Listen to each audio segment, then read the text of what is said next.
Tattva Bodha is like a Google map of Vedanta. Without it, we may get lost in contradictions. With it, the path is clear. That's the power of this small text.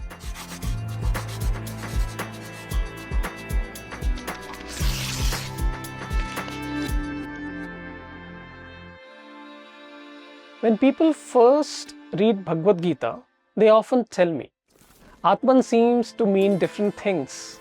Sometimes it looks like soul, sometimes mind, sometimes pure consciousness. Which is it? And after death, what actually travels? Is it the Atman or the so-called soul? This confusion is natural, isn't it? Vedanta uses words in a very precise, technical way. And when we translate them into English, the sharpness often gets blurred. For example, there is a difference between Ishvara, Paramatma and Brahman. They cannot be interchanged. And the English word soul, that's not a precise Vedantic term at all. Using it casually only creates confusion. So what do? Simple. We get our basics right. How? By using a map called Tattva Bodha. Here at Tvame, our whole purpose is to make spirituality simple and relatable. So to support this initiative, please hit the subscribe button and share it with a friend. That would mean a lot. And it also helps us to keep growing. Vedantic words like Atma, Jiva, Prakriti, Ishvara, Brahman are like technical words in science or technical terms in science. You can't casually swap them. Each has to be understood in the right context. When we directly jump into Upanishad or the Bhagavad Gita without understanding these fundamentals, it's like trying to do physics without knowing mathematics. And one is bound to get lost. We have already done over 35 episodes here at Tvame. We have explored topics like spirituality, which is actually known as Adhyatmika, and karma. Many of you have written to me, and some of you have joined our workshops. Thank you so much for your love, support, and trust. I also realized that over years, we may have gathered some misunderstanding about the basics.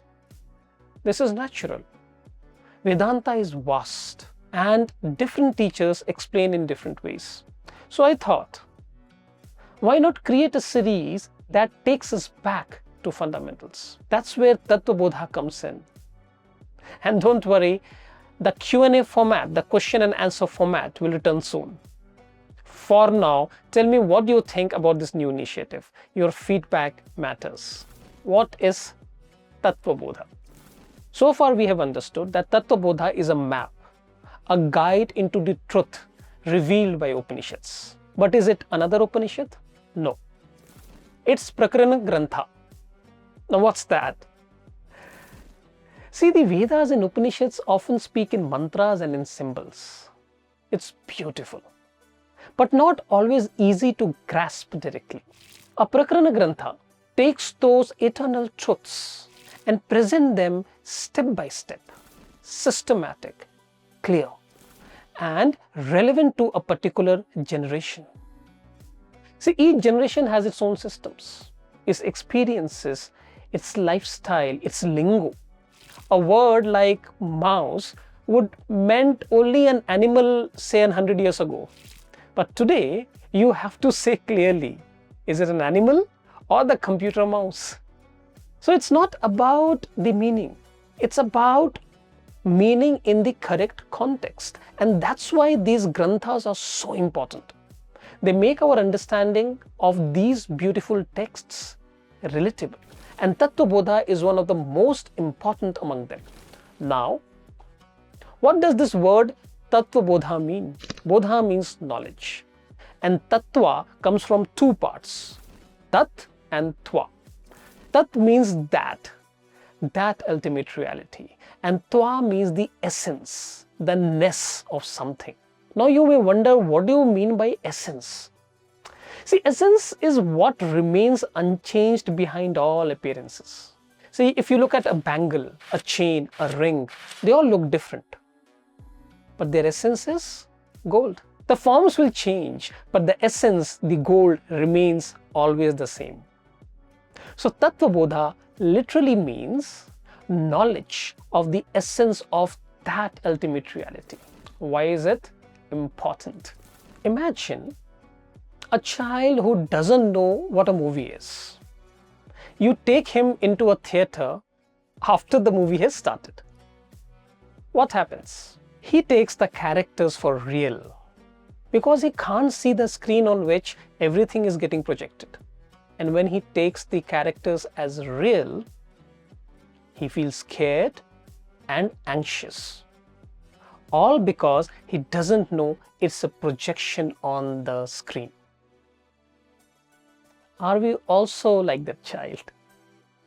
Confusing the characters in our life for reality?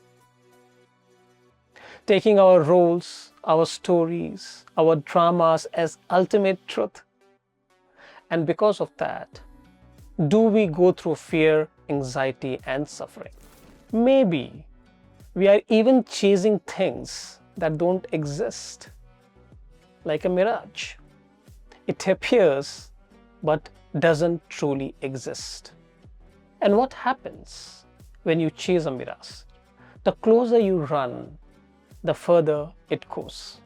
And this is what Tattva Bodha does. It turns our attention back to the screen.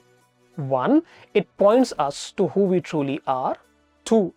The essence of creation. And 3. The truth of Ishvara, what we sometimes refer as God.